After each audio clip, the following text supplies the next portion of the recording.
Great to talk to you, Andrew.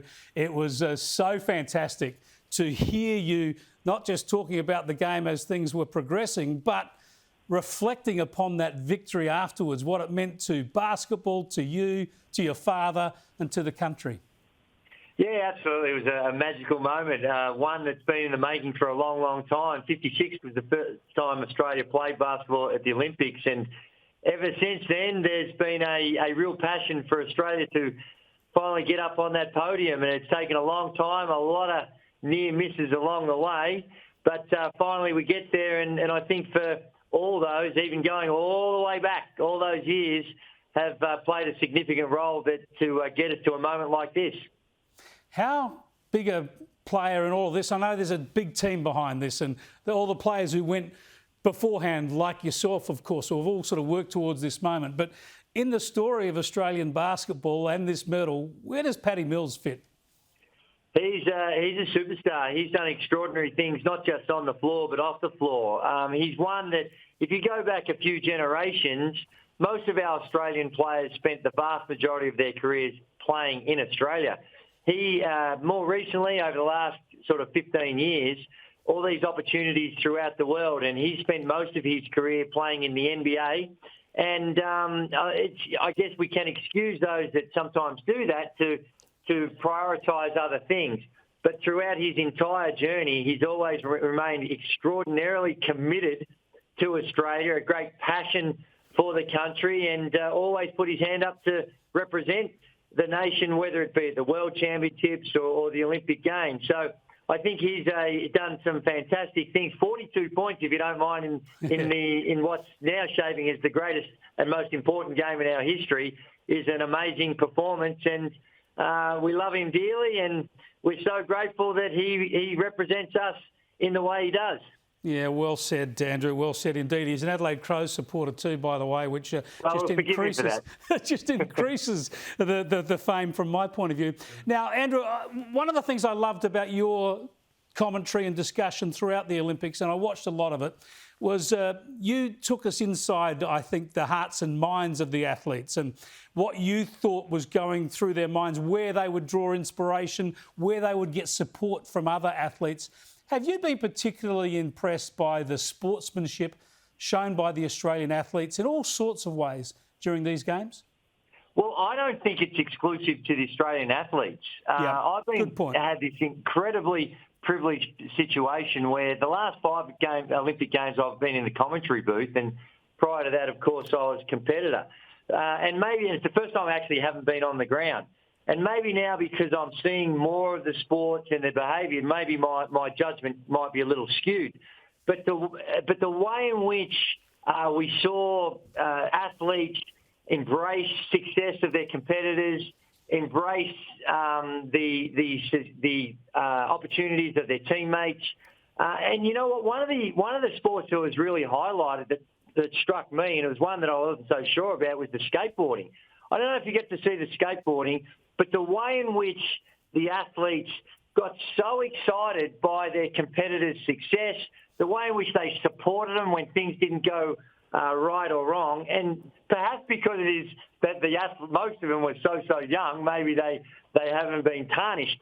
But it was an absolute thing of beauty, and across the board, and maybe it's because of the times we live in, I thought it was an outstanding Olympic Games when I wasn't really sure how it was all going to shape up, given the challenges the world currently faces.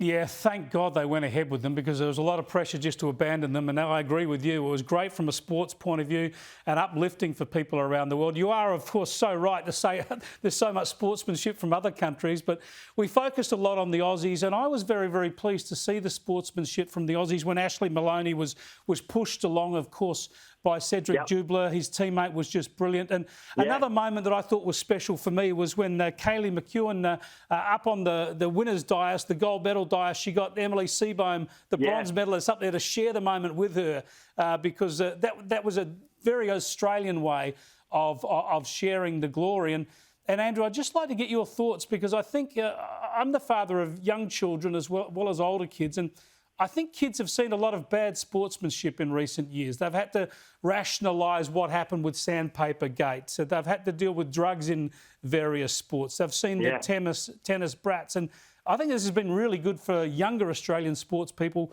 to see the way it should be done.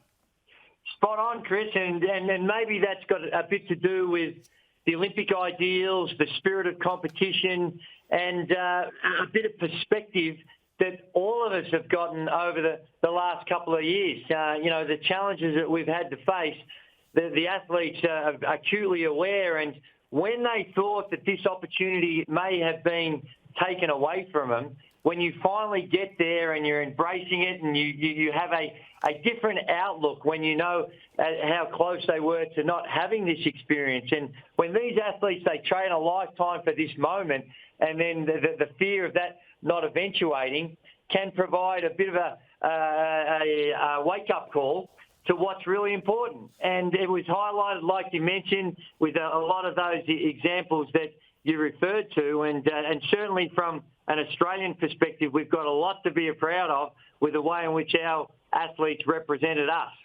Just very briefly, Andrew, if I could, just before I let you go, you've played in front of huge crowds and you know what it's like to be driven by the big atmosphere of a crowd. Were you surprised that we had fiercely contested team sports and personal world records on the track and in the pool, even without the crowds driving people on?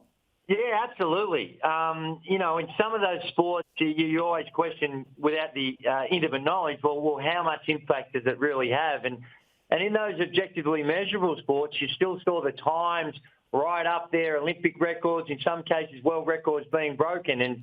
And without fans, there was an anticipation that was going to take away a lot from the experience. But in hindsight, when we look back, it's remarkable how it really didn't impact it either as a viewer or as a competitor. And such is the drive of these athletes. And when they get so single-minded and focused and concentrating on what they have to get done, perhaps they were able to overcome some of those advantages that you would normally expect by having a big crowd there. So it is a really good point, and it's one that you're going to need some other sports psychologist to give you a better explanation. But it was one of the beauties of it that it wasn't impacted by the lack of crowds.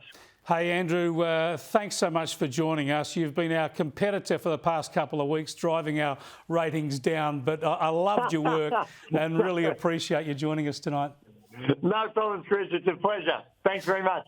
There you go, Andrew Gaze, the former Boomers captain, Channel 7 commentator throughout the Olympics. Just a fantastic bloke. He really gets inside of the sports mad nation and world that we are, doesn't he? What a fantastic performance by the Australians, setting a great example for young Australians in Tokyo the past couple of weeks.